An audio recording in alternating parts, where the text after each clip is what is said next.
This video focuses on the psychology of religion, focusing particularly on the cognitive and social psychological aspects of religion. Although the psychology of religion is a relatively new topic, emerging only in the last 30 to 40 years, a lot of research has emerged on this topic.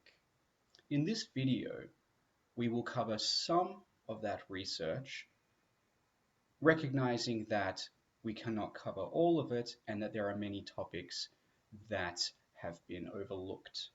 But in this video, we will try to focus on the most important principles to be found in the cognitive and social psychological research of religion.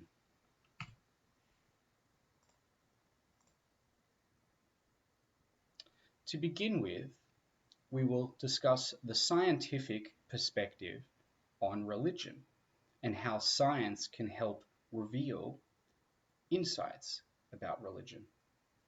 Then we will focus on the cognitive aspects of religious belief and explore theories that argue for a cognitive foundation of all subsequent religious phenomena.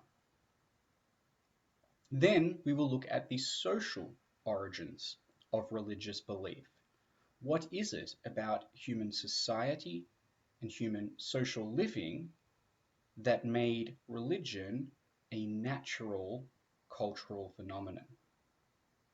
And finally, we will look at religion and how it intersects with morality. Let's begin with the scientific perspective on religion. First, we have to recognize that beyond the scientific method, there have always been a wide variety of methods to establish knowledge and beliefs. For example, maybe we hear God's voice in our head, or we have a dream that we think is divinely inspired, and we derive knowledge and beliefs from those experiences. Maybe some ideas and some beliefs just exist as so-called common sense, and they survive in our culture and in our language because they have an inherent tenacity. For example, maybe some ideas that evoke fear are more likely to survive in our culture and in our language because fear is a powerful emotion, and emotion is strongly connected to human memory. So maybe we derive some of our ideas and knowledge simply from ideas that are in our culture, surviving in their own right, based on their own inherent survivability or tenacity. Often we also derive knowledge and beliefs from intuition, gut-level feelings, or having a good instinct, feeling people out, and that sort of thing, right? It's not scientific, it's not divinely inspired or anything like that. You're relying on your gut, your intuition. Of course, we also derive a lot of knowledge from authority, religious authority, parents, teachers, professors, politicians, even entertainment, celebrity authorities. We will often derive beliefs and values from the authorities, even in entertainment and other less authoritative domains like that. There is a power to authority regardless of the type of authority, and we naturally use that as a means to establish knowledge and beliefs. Finally, there's logic, which is a mainstay in philosophy, which is a little bit more reliable than these other methods that I've mentioned, and relies on objective and concrete logical rules. So in absence of scientific investigation, we can use logical principles to explore complex questions. For example, what does it mean to live the good life? If God doesn't exist, can people still be moral? And so on and so forth. But even logic falls prey to some of these problems that these other methods of deriving knowledge and beliefs fall prey to. They can be subjective. They can be misleading. They are difficult to communicate with other people. How do I share my divinely inspired dream with you and know that you will experience it in the same way that I did experience it? How do I know I'm not wrong? These are all really important questions, and the scientific method, by and large, evolved or emerged in order to address the shortcomings that these other methods faced. Science is the best way of knowing that we currently know of. It isn't 100% perfect, but it is superior to the other methods insofar as it is empirical. We look at evidence. If we can't see it, then it is not scientific, or at least if we can't imagine it, if we can't operationalize it and measure it and study it scientifically, then it is beyond the realm of empirical science. It is supposed to be objective. Of course, scientists are still human. We are still prone to human error, but we try to deal with concepts and principles that are objective and do not rely on subjective interpretation. This is obviously a valiant goal, and we rarely, if ever, fully achieve this goal, but science as a general domain of knowledge always tries to live up to this aim. Science is logical. Now, I mentioned in the previous slide that logic might be a limited form of deriving knowledge, but is still superior to the other forms that I listed. Science does rely on logic. If evidence defies logic, well, then maybe our evidence is incorrect, maybe we ran our study incorrectly, and so on. Science is theoretical. We don't just go out into the world and collect data. We have ideas. We have theories about how things might work or how processes might unfold, and then we test those theories. But very importantly, science and scientific theories are tentative. They can be updated. So even though we do have ideas, beliefs, theories, and so on, we don't hold on to these dogmatically. Science ideally should be self-correcting, and it should be progressive. Each piece of new evidence builds on from the last, and it fits into existing theories. If a new piece of evidence doesn't fit with an existing theory, then we may have to update that theory and come up with a new theory. That would also be considered progressive. Perhaps the most important aspect of science and the scientific method is falsifiability. Have a look at this fortune cookie, which may or may not be real. An alien of some sort will be appearing to you shortly. Stop and think about that for a second. Can we disprove it? Is there any way that we could disprove this statement? An alien of some sort. That's especially vague. Technically, myself being Australian living in America, I'm an alien of some sort. So, if somebody like me appeared to you in the restaurant shortly after you saw this fortune cookie, then this fortune cookie would be true. Then it says, appearing to you shortly. Well, define shortly. How long is a piece of string? Shortly is a relative term. Shortly could mean shortly in relation to the life of the universe. A billion years would be shortly in that context. Or shortly might mean shortly in the space of the next few minutes. The point is that this statement is not falsifiable. We can't disprove it because it's not specific enough. The parameters haven't been set accurately and concretely enough. So any evidence could be used to support this statement. That is exactly what science tries to avoid. We want concrete, falsifiable, testable statements, theories, and hypotheses. We must be able to disprove a theory. We can never prove a theory, and that's a subject for a different video, but we must be able to disprove a theory or a hypothesis. The hypotheses that we derive are best guessed predictions. Maybe they'll turn out the way the hypothesis suggests, maybe they won't.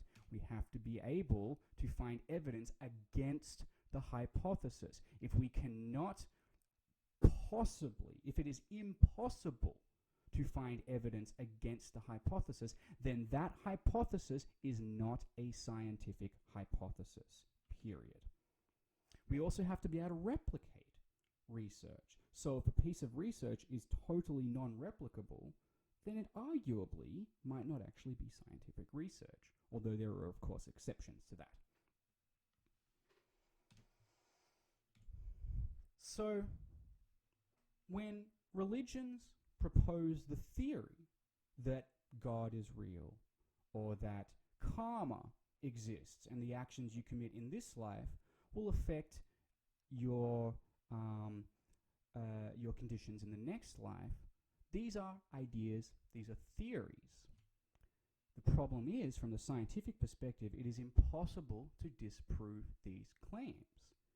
How could I prove to you, without a shred of a doubt, that God does not exist, or that karma does not exist? Here's another example for you. Imagine I said to you, if I had a time machine and I went back to 1939, just before the Nazis invaded Poland, and if I killed Hitler, then World War II would never have happened. That is also not a scientific hypothesis, because we can't disprove it. We don't actually have a time machine. And even if we did, there are many different scenarios, many different ways that this story could unfold, and we end up with a similar statement to the fortune cookie statement we saw in the previous slide, where the statement could be interpreted in many different ways. So that's another example of a non-falsifiable hypothesis. Therefore, the metaphysical, religious, theoretical claims such as God exists, angels exist, there is heaven, there is hell, and so on, these cannot be addressed by science. Now, some might disagree with that argument, but by and large, this belief permeates the scientific community. So when it comes to the science of religion, how do we actually proceed? Well, importantly, we are interested in the how and the why of religion. We are not interested in whether religion is correct or incorrect. We are not testing the veracity of religious claims. We simply cannot address big questions like, does God exist? It is totally outside of our purview as scientists. So we don't address the big questions that we will leave for wise sages like Michael Scott. Now, with this scientific perspective, many have tried to argue that science can, in fact, challenge religion and can, in fact, demonstrate that religion is not only not true, but actually bad for us. This is a much more extreme scientific perspective on religion, and it can be boiled down into the belief that religions are like viruses of the mind. Religions are like memes. You may not know this, but Richard Dawkins actually coined the term meme several decades ago, representing the idea that cultural phenomena, for example, words, ideas, and concepts, well, these spread in our population and survive and multiply and reproduce, much like genes do. And so Dawkins argued that there are many memes that take over the mind. There are many ideas that are tenacious. They have a survivability in and of themselves. And religion is one of these memes. Religions, according to Richard Dawkins and the staunch atheist perspective, are like viruses of the mind. Viruses are bad for you But that doesn't mean the virus will stop living. The virus will keep living because it needs its host. Dawkins' argument and memetic theory arguments, memetic as in memes, argue that religion is not adaptive, it did not evolve, and it is a virus of the mind, and we do not need it. This is not the perspective that we will take in this video. Although we will approach religion from a scientific perspective, we are not hostile to religion. We do not challenge any truth claims of religion. Rather, we seek to simply understand religion in terms of how and why the mind and the community accommodates religion so much, and why religion is so important in every culture throughout the world. Now, the three authors that were just mentioned are three of four authors that have been called the Four Horsemen, resembling the four horsemen of the apocalypse from the Bible. They are called the Four Horsemen because they are anti-religion atheists. Now, the fourth, Daniel Dennett, is actually a professor of cognitive science and does actually approach religion from the perspective with which we will be approaching religion in this video.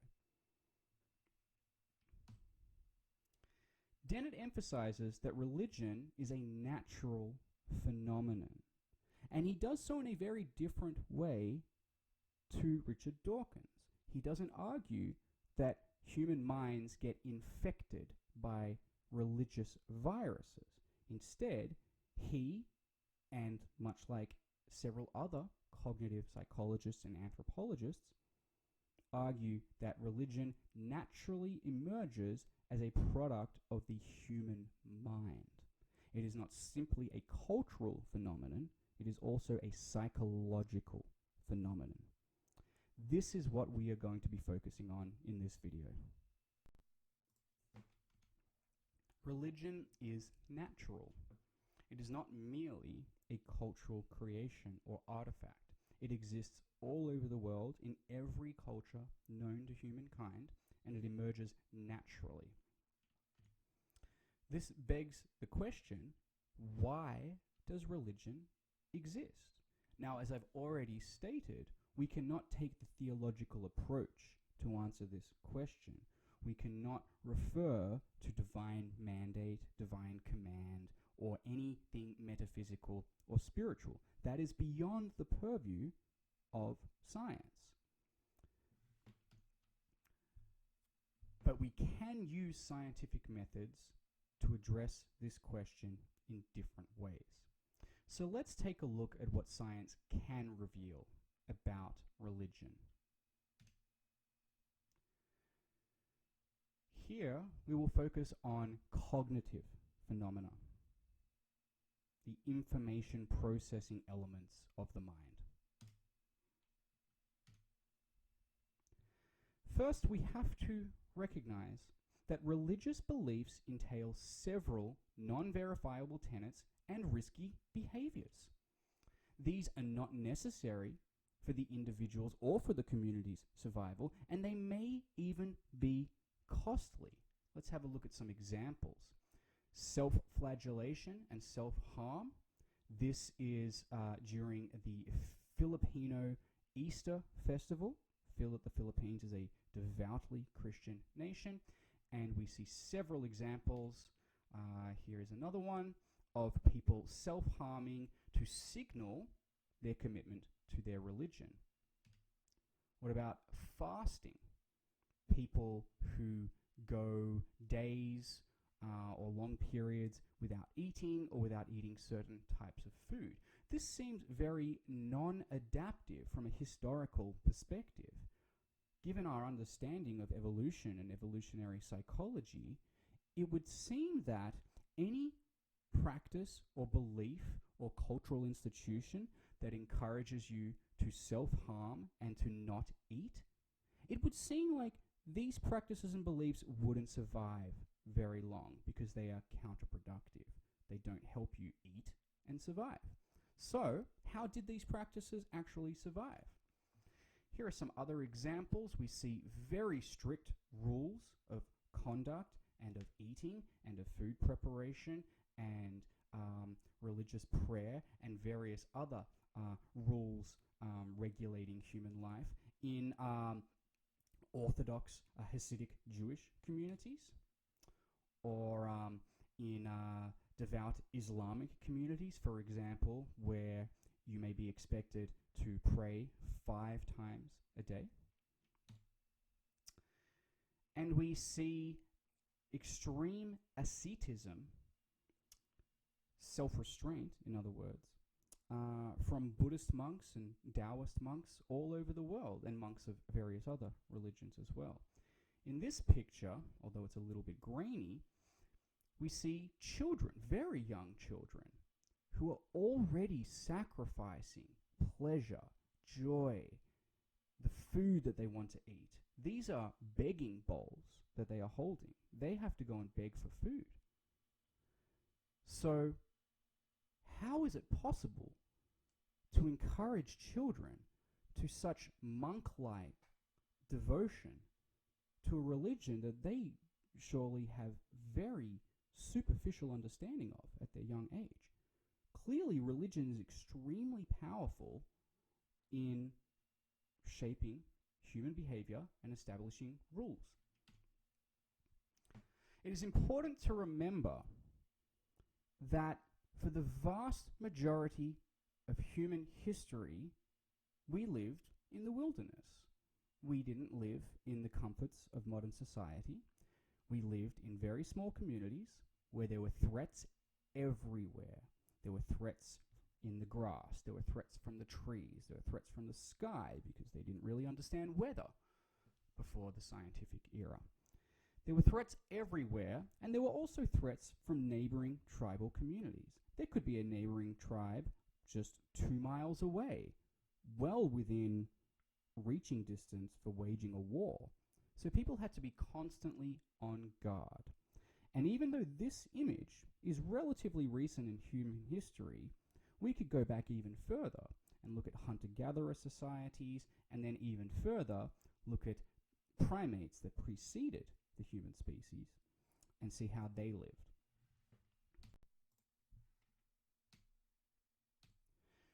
So how did such counterintuitive religious beliefs and practices emerge and remain? Remember, they didn't just emerge, they didn't just become prevalent, they also remained. And they remained prevalent in most cultures throughout the world. From the cognitive science perspective, we can derive one core theory, among others. Evolution provided a basis for religious cognition. Now, what does this mean? Let's explore this in more detail. This is a classic example from the cognitive science literature and has now become a classic example for the cognitive science of religion literature. Have a look at these 2 images. After closer inspection, it may be easy to recognize which one is the snake, and which one is the stick. However, I think we would all agree that on first glance, the answer isn't quite so obvious. Now let's also remember that in our ancestral environments, there were threats everywhere. They weren't living in the safety of buildings. They were living in the wild, among tall grasses, among bushes, among jungles and forests and rivers and so on. And for most of the evolution of our species and our ancestors, they were living in Africa. So, a land rich with dangerous animals and threats to human life. So this was their environment, surrounded by threat.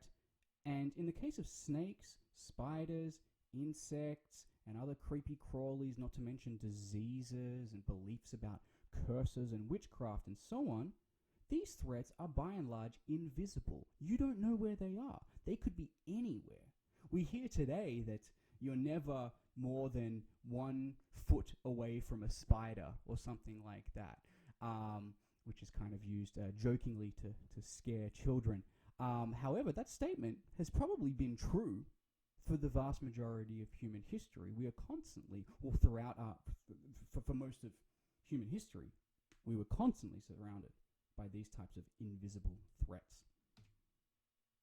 This is an example that a photo that I took in Bali, Indonesia in 2019. I turned around, walking among some rocks, and I saw this and I immediately flinched. And after I flinched, I then immediately recognized, oh, it's just a stick. But my brain led me to flinch because my brain detected that as snake-like. Didn't necessarily have to detect it as a snake and be accurate about that, but my brain, just like probably any other human brain, or the vast majority of them, was very sensitive to objects and shapes that look like a snake. Now, it's not necessarily the case that in the brain is encoded deep information about snake biology and snake movements and mobility and venom and that sort of thing.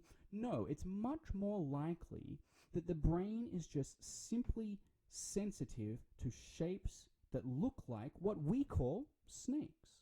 Out of all the shapes in our ancestors' visual environment, some of those shapes looked like snakes, and the brain ended up being really sensitive to that type of shape.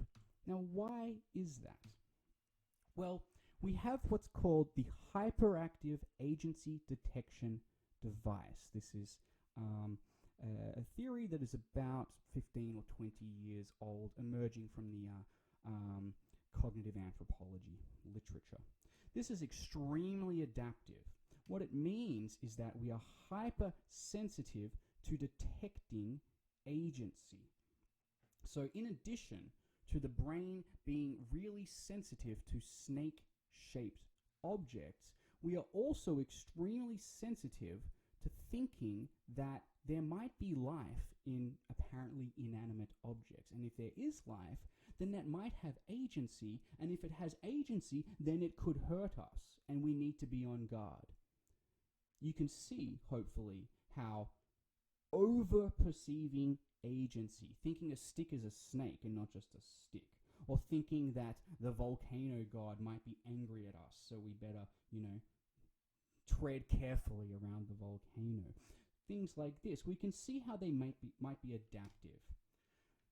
And in particular, we can see their adaptive function when we look at signal detection theory. Under signal detection theory, there is a distinction between whether a stimulus is actually present or absent and whether a perceiver believes that that stimulus is actually present or absent.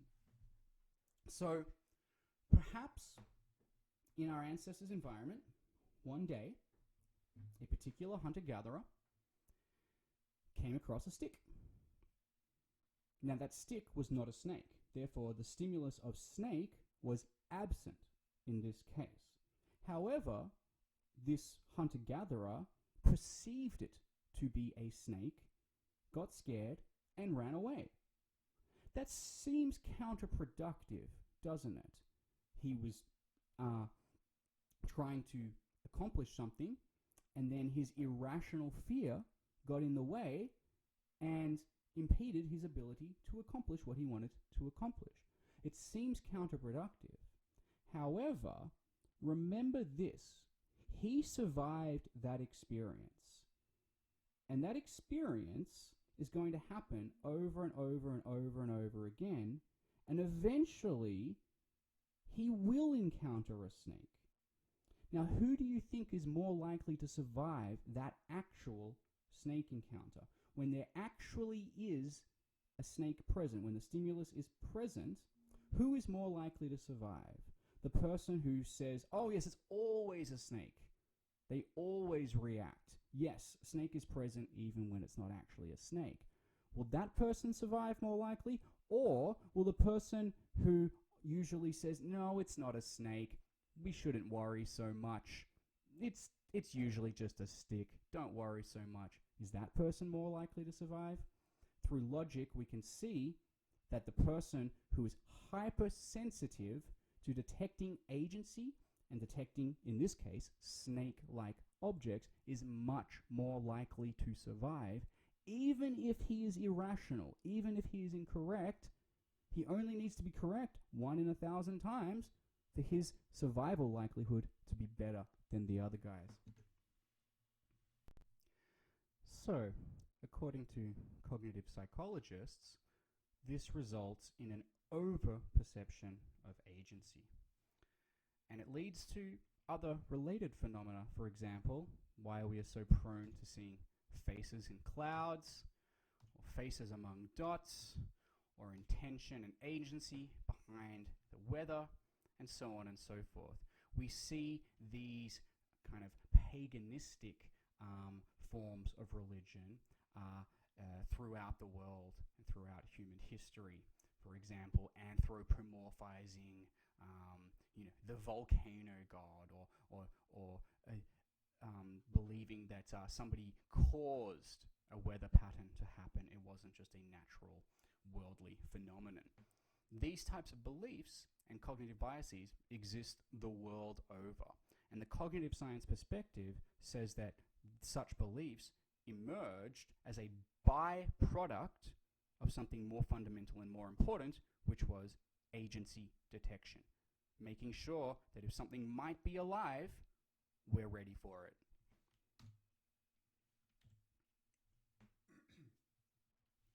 So, we now have the cognitive foundations that allow for religious belief to be possible. Now, this helps us explain why only humans, as opposed to non-human animals, perceive gods and spirits. It doesn't tell us if gods and spirits actually exist, so we have to keep that in mind. The scientific perspective can only inform us of so much. So now we come to the dichotomy between reason and intuition, or the brain and the gut, so to speak, and how this dichotomy manifests in the science of religion. First of all, I want you to try to answer these questions. Press pause, try to answer them, and then press play. I'm going to reveal the answers now.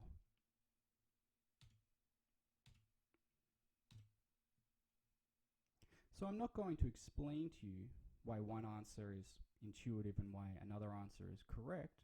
I think when you analyze each question on your own, you'll be able to see this.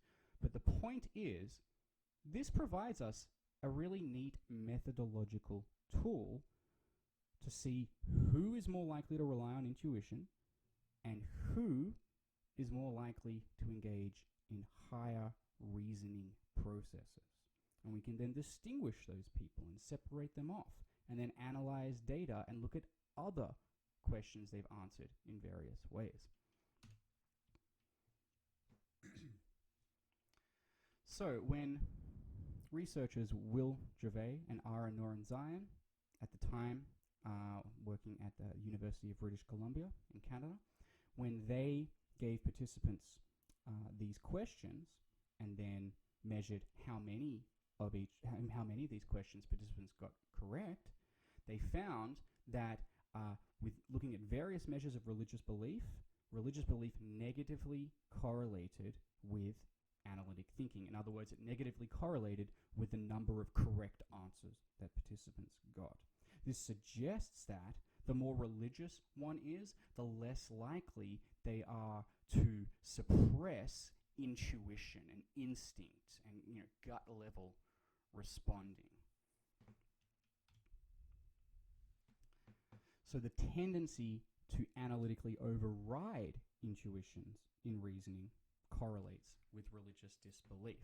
Now, I don't want you to take this as an argument to suggest that religious believers are less intelligent, or atheists are more intelligent, or what have you. Yes, there is some evidence out there to suggest that religious belief correlates negatively with IQ or various measures of intelligence. However, the evidence is mixed. It is still undergoing, and we still have a lot of questions to ask. In a follow-up study, the same authors, Will Gervais and Ara Norenzayan, experimentally manipulated analytical thinking. They presented participants with one of two different images that otherwise looked quite similar, thus controlling for other features of the manipulation. In one image, we have Discobulus, the image of a disc thrower, an athletic image, one that does not invoke feelings or ideas of analysis and reason and logic and so on. In the other image, we have all of those ideas embedded into the picture. Thinking, pondering, reflection, introspection, and so on. One only needs to look at the image on the left and immediately be primed with all of these concepts. So, did such priming subsequently affect participants' responses to religious questions? Let's have a look. So these are various experiments that the researchers ran. The experiment described in the top two lines is the experiment that I just described in the previous image. And on the far right, we have the sample size under N, we have the mean scores under M, and I have added the scale or the measure that the researchers used in each study. In the first study, on a scale of 0 to 100, how much do you believe in God? They saw a whopping 20-point difference between those two experimental conditions. In the second study, they used a slightly different measure of, in this case, belief in supernatural beings. The scale was a little bit odd, 3 to 21, so we'll have to interpret the scores in that frame.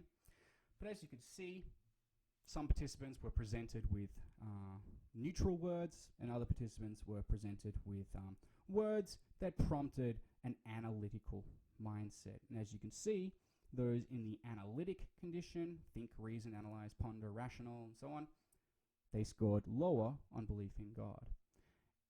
The next study was very similar, just with a different measure of religious belief as the dependent variable. And the final study, perhaps the most impressive and also probably the most difficult to replicate, nevertheless with the largest sample, under the column N there, we see a much larger sample compared to the other studies. We see in this study that religious belief or belief in supernatural beings, in this case, could be affected by the type of font that the questionnaire was presented in. Now that one's a little bit of a stretch, but it still is consistent with the other studies, suggesting that regardless of how you prompt an analytic mindset, there are many different ways to get people to think analytically. Their argument is it doesn't matter how, as long as you prompt analytic thought, you will see religious belief decline a little bit. So to summarize thus far, humans have the cognitive capacity for religious belief. We are sensitive to perceiving agents, and this sensitivity was very important for the survival of our ancient ancestors. Secondly, intuition dominates in religion, not reason or analysis. Now, this is not to say that religious people are less intelligent. There are many examples throughout history where we can highlight the value of intuition and the downside of reason and analysis. And I won't go into them for now. Suffice to say that we should not use this research to infer lower intelligence among any group. Now, at this point, you might be thinking, wait a minute. Now it seems like religion is just an unneeded byproduct that encourages irrational intuitions. How is this any different from the staunch atheist perspective that we just heard about? Well, now we will go on to update that information with a little bit more evidence to suggest that religion may have been adaptive, not simply a byproduct of other cognitive functions, but religion itself may have actually helped people survive and communities thrive. Let's take a look at the first piece of evidence. Religious beliefs are counterintuitive. This is obvious. They violate basic human expectations of the world, spirits that can travel through physical matter, beings that can be everywhere at once, a God that is all-powerful, all-knowing, and so on. These are not worldly phenomena. They violate human expectations about the world. However, religious beliefs and religious stories and bizarre religious events and tales usually violate worldly expectations only minimally, and they don't do it randomly. Now, what do I mean by this? Well, the violations of our worldly expectations are not too extreme, but they are attention-grabbing and they are memorable. So, I want to show you a couple of examples, and I encourage you to follow these links, and I will try to provide the links in the space below. This is a minimally counterintuitive example, and it shows that this story is mostly full of mundane events, but it has one or two rather supernatural events in it. In this case, Peter walking on water. Compare that with a very comical clip that I have taken from Noel Fielding's work in Britain. And yes, when you watch this video, just be prepared to be confused, bewildered, and hopefully amused. So I want you to pause this video and open these two very short clips and just compare the two in terms of how much counterintuitive content was in each of them and which story is more memorable. So when we have minimal violations of basic assumptions, these are the most memorable pieces of information. Let's have a look at this table taken from the cognitive anthropologist Scott Atran's work. Now, we don't need to understand this in detail, these very complex terms, folk mechanics, ontology, and so on. But basically, we can distinguish four categories of being, four categories of existence. That's what we mean by ontology.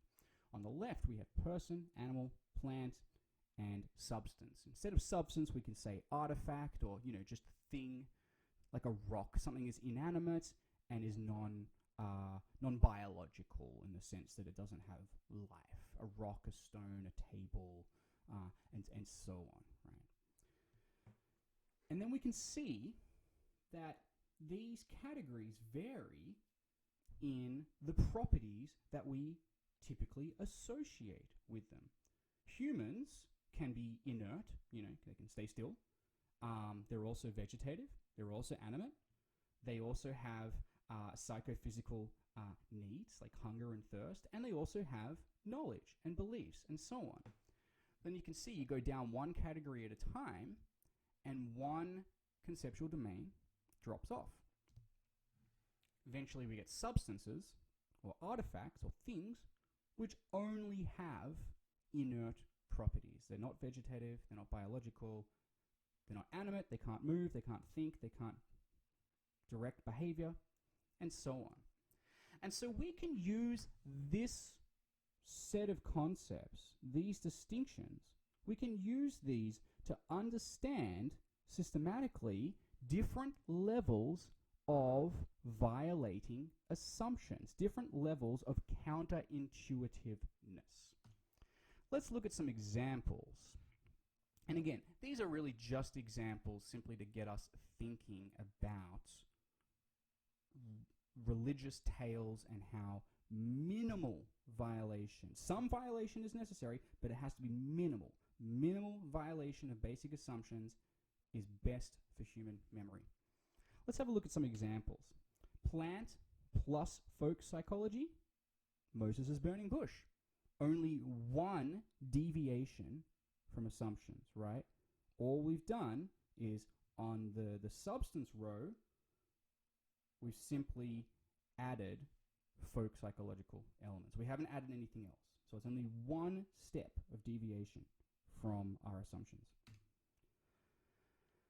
Substance plus folk biology, a crying statue, for example.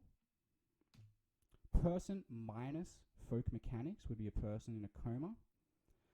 A person minus folk psychology would be a zombie. An animal plus folk psychology would be a talking snake, for example. These are all pretty easy to remember. However, what if we had a substance plus folk biology plus folk psychology? What would this actually look like? A walking, talking, eating, thinking rock or statue? Now it suddenly becomes excessively counterintuitive. It requires too much effort in your mind to actually make sense of this information, let alone remember it. So, minimal deviations, minimal violations of assumptions are ideal for memory. What evidence do we actually have for that? Well, this is one analysis of Japanese religious texts. CI refers to counterintuitive, and in this analysis, various Japanese religious materials were analyzed, various stories and parables and so on, and the number of counterintuitive pieces of information, so for example, a talking bush or walking on water, that would be 2 pieces of counterintuitive information. This researcher counted how many counterintuitive facets there were in any given story. The vast majority of these religious stories had only 1 piece of counterintuitive information. So, minimally counterintuitive. Counterintuitive a little bit, there's 1 piece of counterintuitive information, but it's minimal because there's only 1. There isn't 2 or 3 or any more than that. Let's look at another piece of information, or piece of evidence. Religious tales interweave the mundane with the supernatural. When you think about biblical stories, for example, or Islamic stories, they mostly involve walking, talking, eating, sleeping, politics, economics, farming, and so on. Most of it is mundane. Most of the Bible is very mundane. And then there are some supernatural things intermixed. And it turns out that if you have a mostly mundane story and a little bit of counterintuitive information, these are the stories that are easiest for human minds to hold on to, remember, and communicate. So, anthropologist Scott Atran ran some research about 20 years ago, and he gave participants various stories. Participants were randomly assigned into 1 of 4 different conditions. For some participants, their stories were entirely mundane: walking, eating, sleeping, farming, whatever. For other participants, most of the story was mundane with some supernatural information, some counterintuitive information, and so on. And as we can see, the participants in the mostly mundane but some counterintuitive, some supernatural information, those participants, so second from the left, they scored the highest in recall.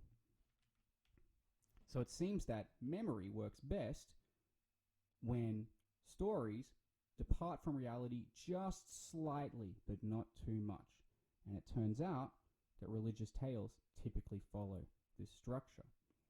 Now we can look at other types of narrative and story and so on with this perspective.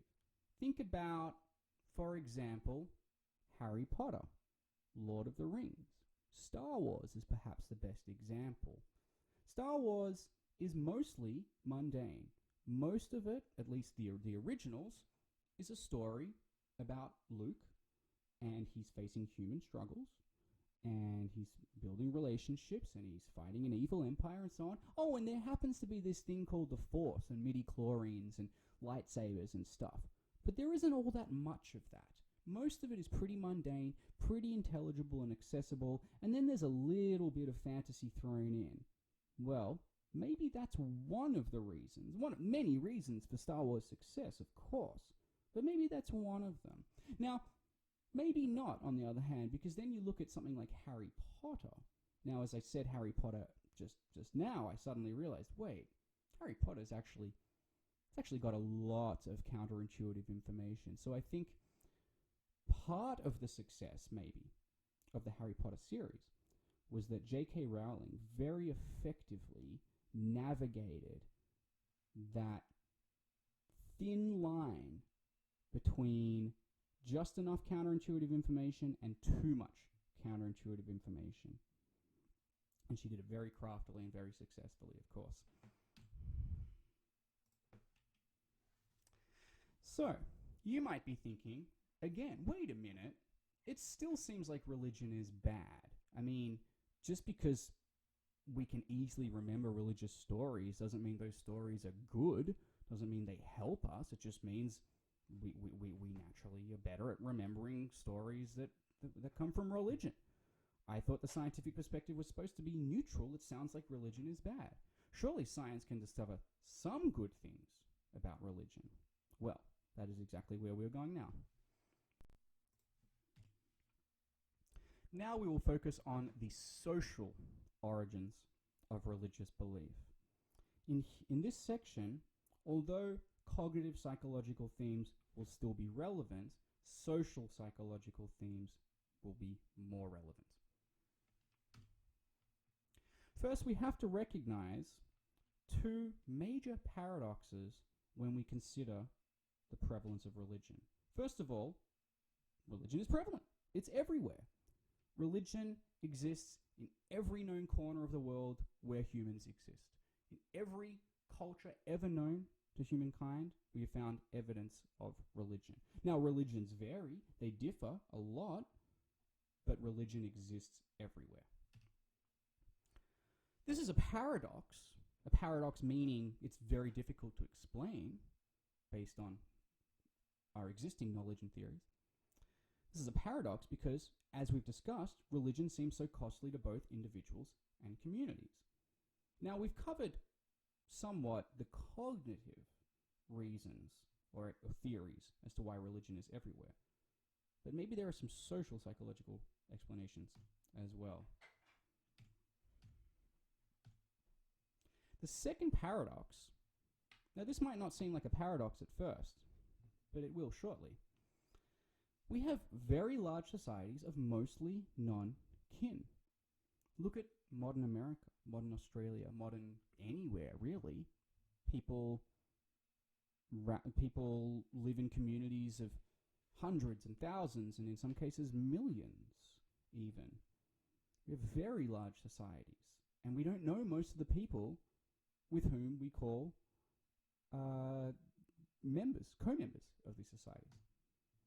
This is a paradox because humans are extremely tribal. I mean, look at the prevalence of racism, tribalism, in-group favoritism, nationalism, xenophobia, and so on and so forth. We're extremely tribal. We are used to living in small groups, and we like living in small groups. We don't like large groups. That doesn't come naturally to us.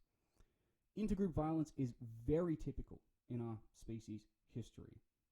Kill or be killed may as well have been the motto for most of human history, because when you encounter a differing tribe, the natural instinct is to protect the in-group. Throughout most of human history, large groups were inherently difficult to sustain.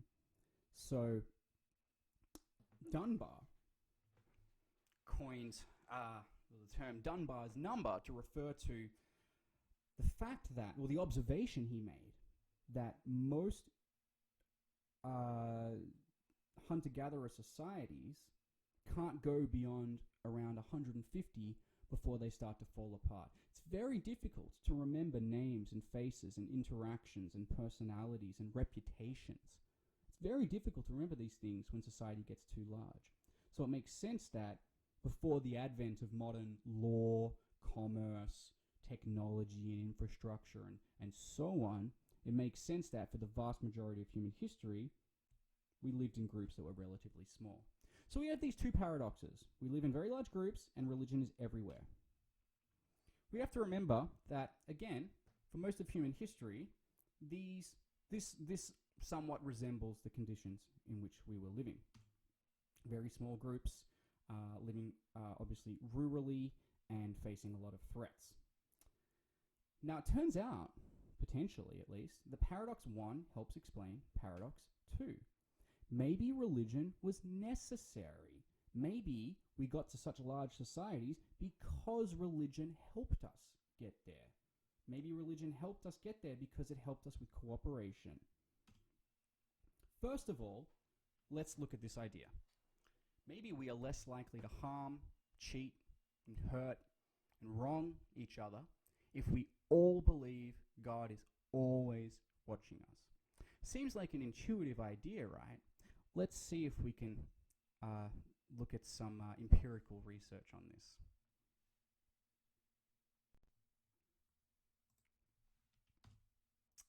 Let's look at some empirical research. Research conducted in 2007 by Azim Sharif and Aaron Norenzayan tried to subconsciously prime participants with concepts related to God. And then they looked at those participants' ethical behavior. Did they behave selfishly or did they behave pro-socially? Did they give to others or did they keep more for themselves? Let's have a look at their results. So they primed participants with concepts related to God and religion by getting them to unscramble a bunch of sentences, and some of these sentences had words related to God. Participants in the control condition had the same activity, but they didn't have any words related to religion.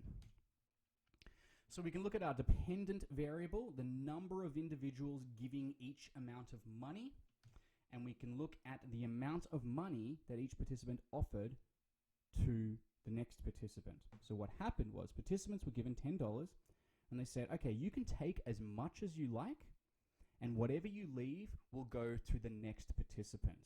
And these participants never met, so it's entirely anonymous. And all participants across conditions are given these basic instructions. The only difference across conditions is that in one condition, participants saw a few words that were related to God and religion. Let's have a look at the results. In this condition, the no prime or the control or neutral condition, the mean was about $1.84. Most people gave 0 and took all $10 for themselves. Kind of makes sense, right? You don't know who that next person's going to be. They could be a real jerk. Why leave $10 for them? Why leave $5 for them, right? Anyway, that was the modal response was 0. But in the God concepts prime condition, the modal response was a 50-50 split. $5 for you, $5 for me. The mean was much higher, and as you can see, much fewer people kept $10 for themselves and gave $0 to the next participant. The only difference between conditions was that in one condition, participants read words related to God. In a follow-up study, exactly the same principle and process. The neutral condition, a little bit better this time, but still pretty low mean, $2.60 being offered to the next participant, meaning that on average, participants are keeping about $7.40 for themselves. Then we look at the God concepts prime, and again, we see the same effect. The God concepts prime increased participants' selflessness and pro-social giving. Now, here's a really interesting additional finding.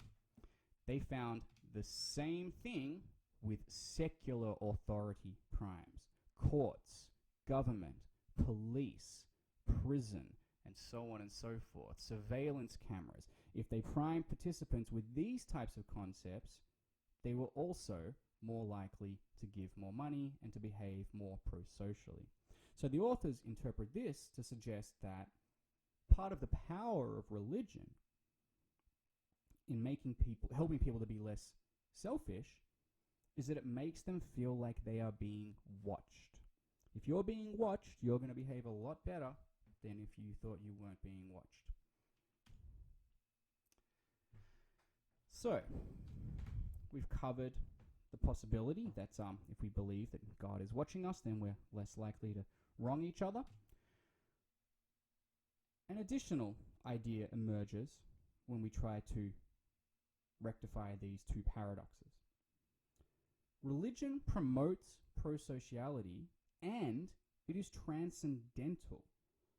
It is bigger than family, tribe, language, community, and so on. It is God is above us. God is in the sky. God is in all of us, and so on and so forth. These ideas clearly entail the belief that through God or through religion, we can connect to something bigger, grander, something that transcends worldly phenomena. And when you can transcend your immediate worldly experience, it's a lot easier to recognize the common humanity between you and people from a different tribe. Let's have a look at the origins of human civilization. We see hierarchical structures of devotion and worship and sacrifice all over the world. They all seem to have a similar structure, vertically aligned, pointing to the skies, pointing to something bigger and better than us, forcing us to look upwards with awe and inspiration and amazement, making us feel small in the presence of something bigger. Virtually all civilizations, archaeologists now tell us, began with a temple or something sacred. Research suggests, for example, in certain regions of the Middle East where the first civilizations emerged, evidence seems to suggest that the religious mounds emerged first and then agriculture followed. So it seems that religion actually came first. Now that is still up for debate, but there is certainly evidence supporting that idea. And if religion came first, that suggests that religion was the original catalyst for getting people to get along and to build society and expand and to cooperate and to trust each other. Let's return to these peculiar religious practices and let's look at some empirical evidence to suggest that religion facilitates a transcendental sense of universal belonging that helps expand the size of society. When it comes to social living, we have to trust each other and we have to feel like we belong to something bigger. One of the reasons why wherever you go in the United States, you will see the red, white, and blue flag almost everywhere, multiple street corners and so on. One of the reasons is it helps us unify.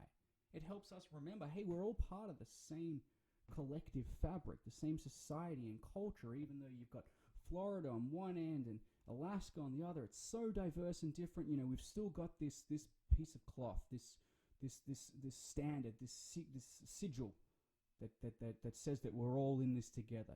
Societies need that sense of union and they need trust. Now, how do we establish that? Well, according to anthropologist Joseph Henrich, societies throughout human history have rewarded signs of costly commitment to the group. For example, if we're in a platoon fighting a war and somebody has to run into a building to retrieve something before the building explodes, and you volunteer to do it, then the rest of the platoon is really going to respect you, and it's going to trust you, it's going to value you, and you are going to be much more likely to survive in that platoon. Of course, assuming you don't get harmed in the exploding building, but assuming such costs are holding such costs equal, a person who displays commitment to their group is much more likely to survive. Costly signaling like this means, if you run into the building to retrieve something before the bomb blows up, that's hard to fake. It's very difficult for you to fake that commitment, because if you didn't really feel that commitment, your fear of death would probably overwhelm all other decision making and you would not run into that building. Hence, for people who do engage in credible displays of costly commitment, they are more likely to be trusted. We can return to the example from the Philippines, self-flagellation and self-harm and so on. This person, I can almost guarantee, will be trusted more, respected more, and valued and cherished more after this event than he was before it. Now let's look at an empirical example. This is a really interesting and revealing and quite clever study. Dimitri Xygalatas ran this study with a handful of colleagues, and he went to Mauritius. Mauritius is a tiny island off the east coast of Madagascar, and it is mostly Hindu. It is a religiously diverse culture, but it's mostly Hindu. Participants engaged in or observed one of two different types of religious ritual. One ritual was very low ordeal, very low stress, not burdensome at all. It involved simply singing and prayer. The high order religious ritual was really something else altogether. So that's what the low order ritual looked like. Singing, collective prayer. Seems pretty fun. Seems a lot more fun than what this guy is doing. This guy, among others, is fasting. So he's not eating anything. He's out in the scorching hot sun. He is walking for several hours. I believe it's up to 4 hours. As you can see, he has all sorts of hooks and sharp objects inserted through his skin. And some of those objects on his back are attached to a cart. And he is dragging that cart up a hill amidst his 4-hour walk. So he is doing an extremely arduous, costly, dangerous, self-sacrificing practice. And he is doing it because he believes in his religion and he genuinely feels commitment to the group. And this is how he's signaling that commitment to the group, right? So if you were in that group and you were trying to think, even just subconsciously you were trying to process, who's trustworthy, who's committed to this group and who isn't, who might defect, who might, well, Mauritius is on an island, obviously, right? But who might jump on a boat and go to some other island? Like, who's going to leave the tribe and who's going to stay? Whoa, look at what this guy is willing to do to, he clearly believes, maybe I think he's crazy, he shouldn't be doing all of this, but clearly he believes, and that's good enough for me if I'm looking for somebody to trust, right? So you can see that this is going to foster trust. Now let's actually look at the empirical evidence, because what the researchers did very cleverly, at the end of the experience, he got participants who had simply observed the image on the left, the scene on the left, and he had participants who had observed the scene on the right. And he also got people who were actually engaged in the activities themselves. He got actually recruited these participants who had been through the arduous ordeal. And he provided them with two measures. One measure was, what do you identify as? Do you identify more as Hindu, the majority religion in this culture, but not the only religion? Or do you identify more with Mauritian, the overarching, transcendental category of social identity in this otherwise religiously diverse island? So he asked them that question, how do you identify socially? And then he also asked them to donate money anonymously into a donation box. And immediately after they had donated and left the room, they looked into the donation box to see how much that participant had donated. So stop and think about the hypotheses and the results that you expect to find. First of all, participants in the low ordeal situation they lent towards the Mauritian identity a little bit, not that much. Those who had participated, the performers of the high ordeal experience, they showed a much stronger identification with their transcendental overarching social identity. Secondly, observers as well as performers of the high ordeal ritual gave a lot more of their own money to charity than those who had observed the low ordeal ritual, clearly observing the pain and suffering and struggle and commitment motivated their goodwill, their willingness to suppress selfishness and be generous and pro-social. They also measured participants' beliefs about how much pain the high ordeal performers were experiencing. The more pain that was perceived, the more money was given. So clearly, signaling to your community via pain, self-flagellation, self-harm, and suffering has a direct effect on the amount of goodwill that others contribute to the community. From this one example, and there are many related examples out there as well that we don't have time to go into, we can see just how powerful religion can be in getting people to unite and cooperate and trust each other and to contribute to the common good. Finally, we can talk about the intersection or the overlap between religion and morality. If, as we've just discussed, religion and pro-sociality and selflessness have been connected throughout human history, then it makes sense to talk about moral values, moral intuition, moral instinct, and moral rules and so on being connected with religion. What's interesting here, though, is I'm going to try to convince you that these are connected not just in our culture, but also in our minds, psychologically.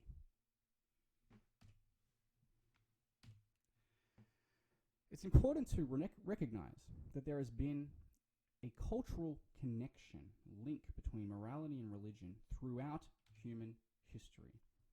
For most of human history, it makes sense to say that morality and religion were the same thing. To quote anthropologists Scott Atran and Joseph Henrich, modern world religions may have evolved to create a potent linkage between the supernatural and the pro-social. So when we look at the various symbols and icons and behaviors that we use in modern culture to signal trustworthiness and goodwill and selflessness, we see that many of these signals and symbols are religious. In courts of law, I highly recommend, even if you don't believe, I highly recommend that you place your hand on some religious text, whatever your religion may be, because in a court of law, you really want to signal trustworthiness. And whether we like it or not, religion seems to have signaled trustworthiness throughout most of human history. Here we have the Good Samaritan story, and we have the Hajj, the annual Hajj festival, in which Muslims pilgrimage back to Mecca in Saudi Arabia, the birthplace of Islam. As we can see, there are clear concepts of morality and goodwill and selflessness in these images. Let's look at some research from the Pew Research Center 6 years ago. They went all over the world, tried to get as many participants as possible, and they asked people, do you believe that in order to be moral, one has to believe in God? Is belief in God essential in order for somebody to be moral? And then they just simply counted up the number of yes and no answers. So in Africa, the vast majority of people believe that belief in God is essential. The Middle East, we see similar numbers. Israel and somewhat Lebanon are relatively secular, modern, liberal regions, so we have more secularism and less devout religious belief in these cultures. Latin America, we see similar patterns, but with a little bit more secularism and liberalism. In Asia Pacific, we see somewhat of a mixed bag. In particular, we see us heathen Australians, doing us proud. In Europe, well, speaking of heathens, right? The numbers are very different. We see a lot more secularism. I'm being tongue-in-cheek, of course, when I say heathen. The vast majority of Europeans do not believe that theistic belief is essential in order to be moral. In North America, we see a very interesting picture. Canada kind of resembles Australia, Western Europe. America, on the other hand, resembles South Korea, maybe Mexico, Argentina, Chile, and so on. The United States is actually a relatively religious country compared to the countries that you would normally compare America against. But anyway, the main purpose of this image is to show you empirical evidence that across the world, most people believe that you can't be moral if you don't believe in God. And so, from this we can see a connection, culturally and psychologically maybe, between religion and morality, but we can also infer some negative stereotypes and prejudice that might emerge directed towards atheists.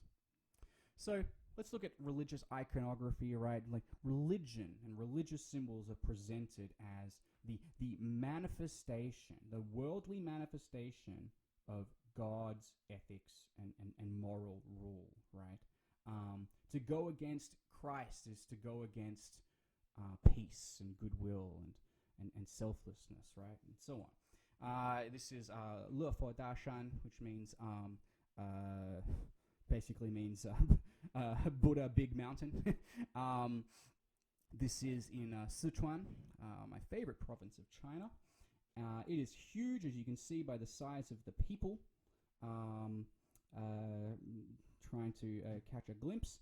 It is enormous and it's very imposing, and you look up at it and it's very awe-inspiring, right? It's transcendental, it's bigger than us, kind of symbolizes something meaningful, right? What this means is that there's a lot of religious iconography like this that embeds meaning, purpose, morality, values, goodwill into it.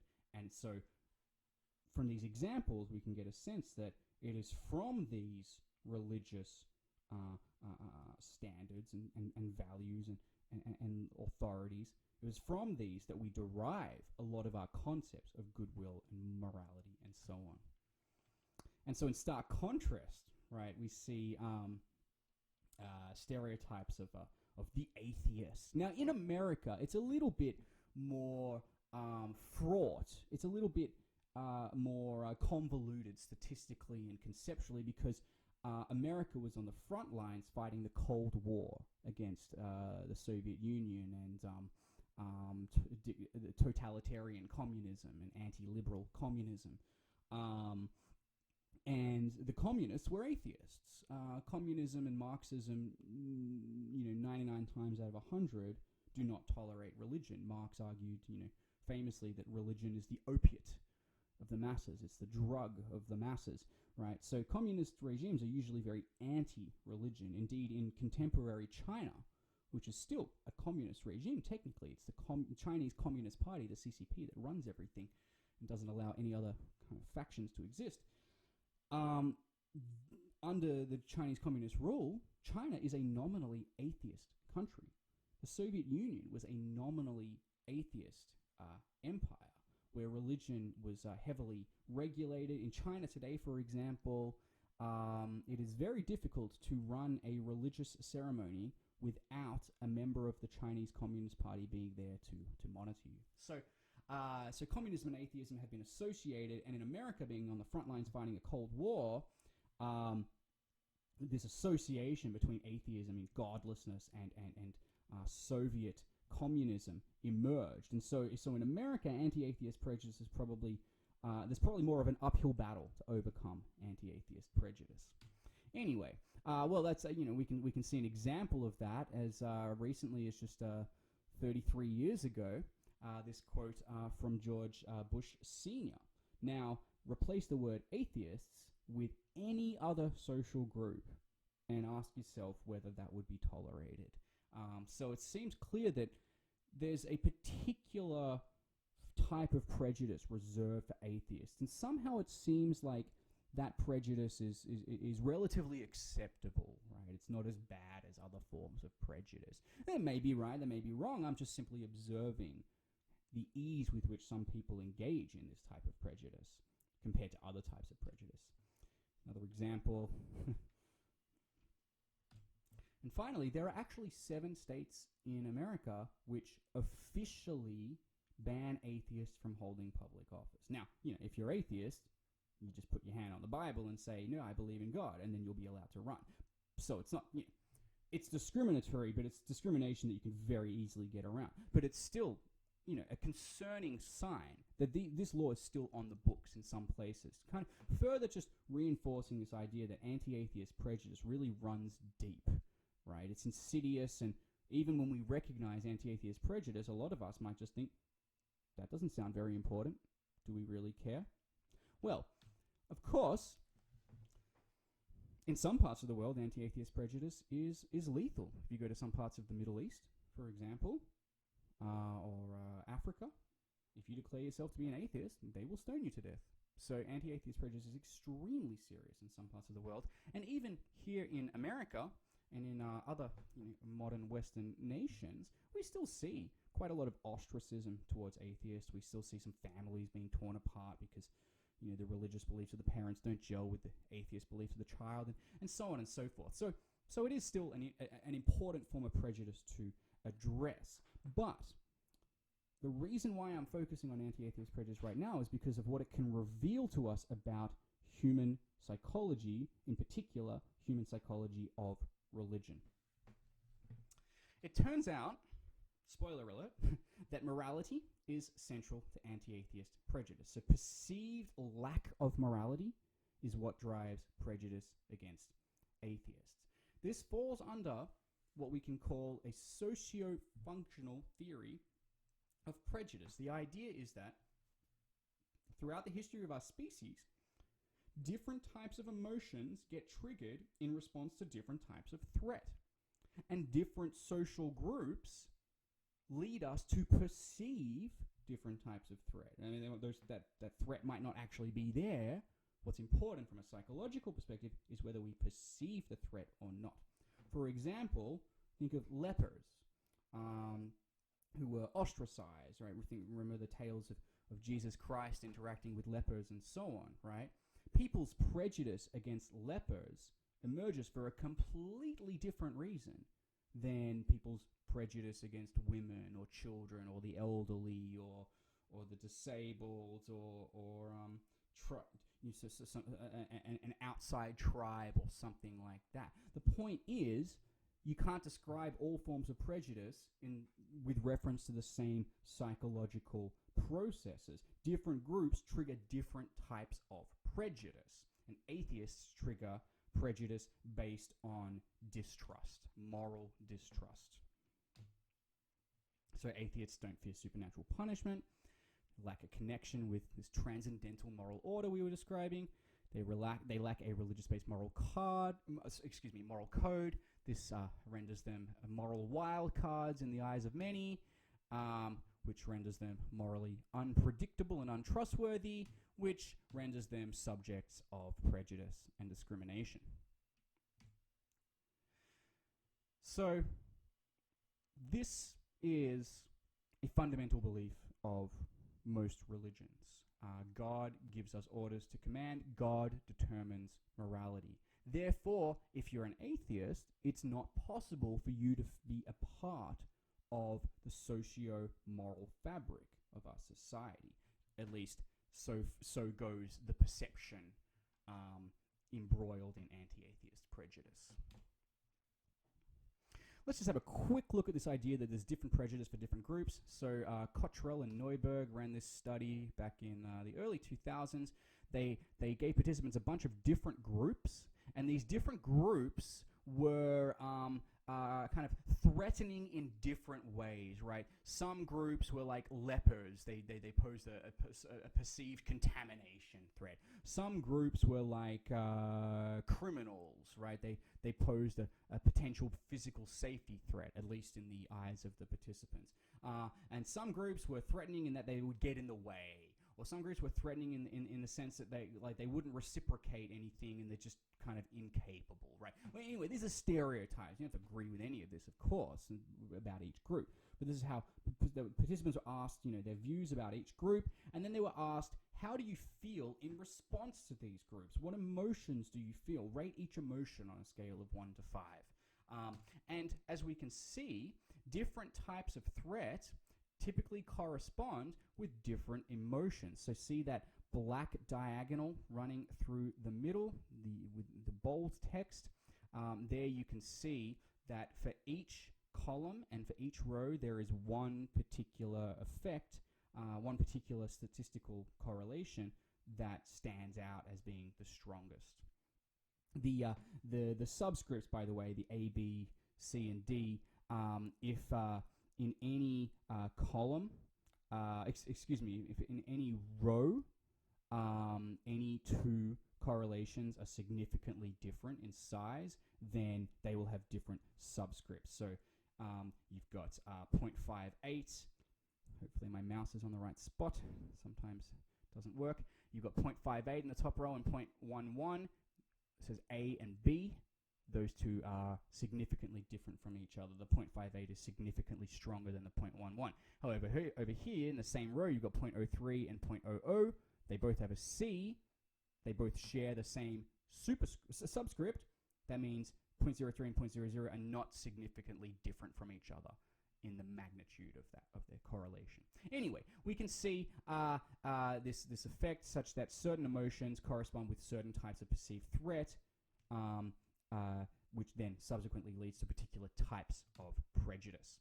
So, looking at research by Will Gervais at the University of Kentucky, well, back then he was at University of British Columbia, participants were asked to give a quote-unquote thermometer rating, 0 to 15 scale. How much do you distrust each group and how much disgust do you feel towards each group? And you can see that participants varied their responses depending on the group in question. Different perception of threat and different emotions and different types of prejudice for each different group. Another example, proportion of participants choosing an atheist candidate versus another candidate for two different types of job. When a lot of trust was involved, a daycare worker, people were less likely to choose the atheist. When trust wasn't that important, a waitress, for example, there's some trust, but nowhere near as much as in a daycare, well, then people were more likely to pick that candidate. So discrimination in this case, because you're hiring one person over another, right? Discrimination against atheists manifests mainly in domains in which trust is really important. Let's have a look at this scenario. So have a read of that. And now try to answer this question. What is more likely? Richard is a teacher, or Richard is a teacher and something else? Well, it turns out, for reasons that we won't go into here, that answer A is always correct. It is always more likely. Richard might be a teacher and something else, but it's always more likely that Richard is just a teacher than Richard is a teacher and whatever else. Because Richard is a teacher and something else is a subcategory of Richard as a teacher. So in order to satisfy B, you have to already satisfy A. But to satisfy A, you don't have to satisfy B. So A is by default more likely. So that is the correct answer.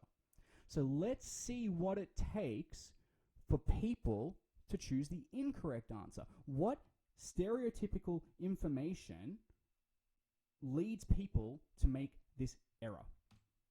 So again, in this research by Will Gervais, Azim Sharif, and Ara Norenzayan, back in 2011, they looked at how many people, so that's the y-axis on the far left, the proportion of people in each condition that made the error. When Richard was a teacher and a Christian, not many people made the error. When Richard was a teacher and a Muslim, again, not many people made the error. When Richard was a teacher and a rapist, well, yeah, hey, the rapist, that's a pretty clear-cut category of immorality. That definitely entails stereotypes of being immoral and doing the immoral things that Richard did. So being reminded of that stereotype of an immoral group led people to make the conjunction error because they were thinking in terms of stereotypical immorality. Well, here's the scary thing.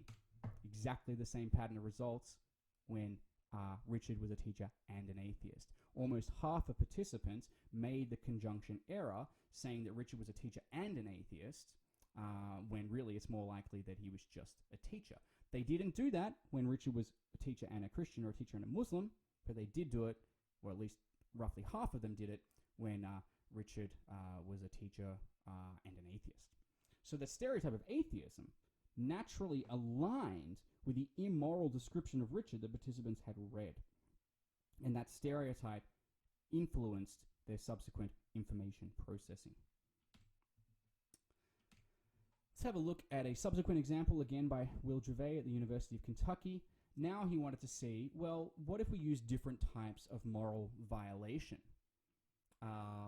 Do we get the same pattern of results across the board?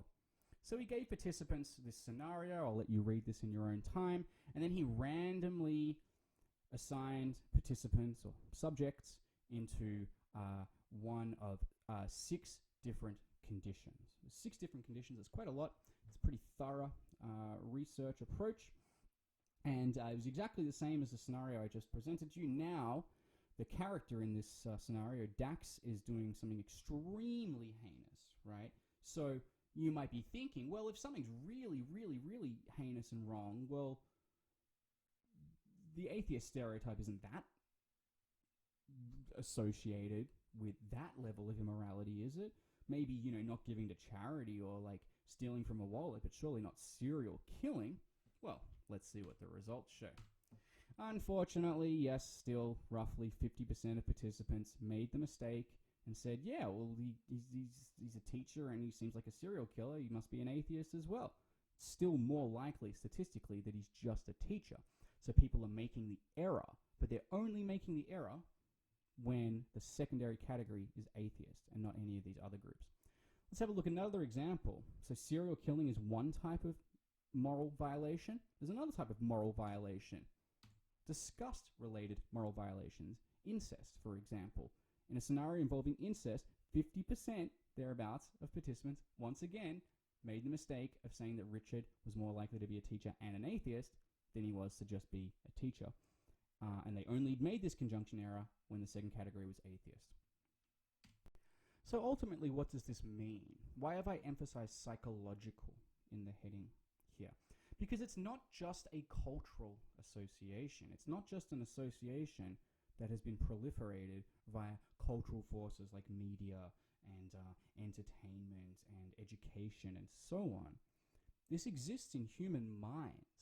This exact finding that we're looking at right now has been replicated in multiple countries across the world. Even in China, which, as I said earlier, is a nominally atheist country. So the fact that this finding exists seemingly the world over in various different methodological formats and experimental designs, this suggests that it's not just an artifact of human culture. It exists in the mind. We psychologically associate religion and morality, and this means that the inverse of that, the inverse of religion being atheism, the lack of belief, is reflexively automatically associated with immorality. So you can imagine how difficult it will be to fully overcome anti-atheist prejudice, even with all of the cultural reinforcers that we have in our arsenal to tackle such prejudice.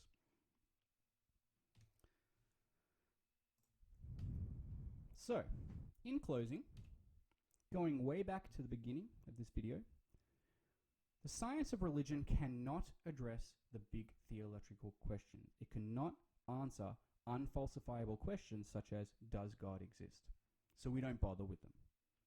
Instead, we're interested in asking, how it is that human minds, but not animal minds, can accommodate complex supernatural beliefs and why such beliefs survived. Well, first of all, we have hyperactive agency detection. We are very sensitive to detecting agency, movement, minds, and intentions. This helped us survive. Furthermore, the very nature of religious storytelling necessitates some supernatural material, otherwise it wouldn't be religious. And it turns out that supernatural material, or at least just a little bit of it, is actually really easy to remember and to communicate. So it makes sense that religious stories survive and thrive a little bit more easily than other types of story. We also saw that having a shared religious belief and religious culture helped expand societies beyond small groups. Religion was functional and adaptive. It wasn't simply a byproduct. It wasn't simply a virus of the mind.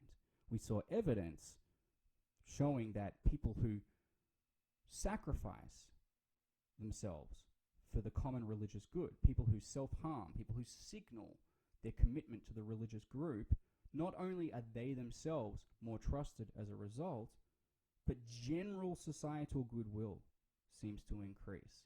General charitable giving increased among people who simply witnessed participants in Mauritius engaging in that high ordeal ritual. Finally, religion is not just culturally associated with morality and prosociality, it's psychologically associated with them. It is deep within the recesses of our mind, whether we like it or not. And if we seek to ameliorate anti-atheist prejudice, then we are going to have to reckon with this fact. Thank you for listening to this lecture and for watching this video. Please contact me if you have any questions.